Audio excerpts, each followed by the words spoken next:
So all we do to take the belt off is put the wrench on the bolt. It's a 14, and then we use another wrench, just like this. And you pry on it, and it will move the pulley, and that will take the tension off of the belt, and then you just slip the belt off. Alright, the power steering pump is off, and all it is 2 bolts. There is just one right here, which you'll see, and then this one is just barely under it. But they're both pretty easy to get to.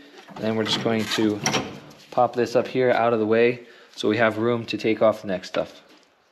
Alright, next we need to take this off, and it is just this hose. Just slide that off, and then there's one 10mm bolt that holds it right on, and then you just pull up straight up on it because it's just slotted at the bottom there. So you just pull right up on that and it pops right out.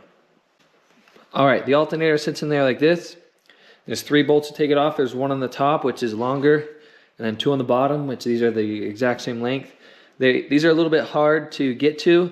If you have a flex head ratchet, it's going to work better. So it's just those 2 on the bottom, 1 on the top, and then you have a plug right here, and then there's a stud right here. Now make sure that your battery is disconnected before you pull this cover off, because if you touch metal with anything, if you touch this with anything metal, it's going to arc. So make sure that your battery is disconnected before you pull that off, just to make sure you don't cause any problems. And then when you let it go, if it touches anything metal, it could arc. So unplug your battery before you pull this out.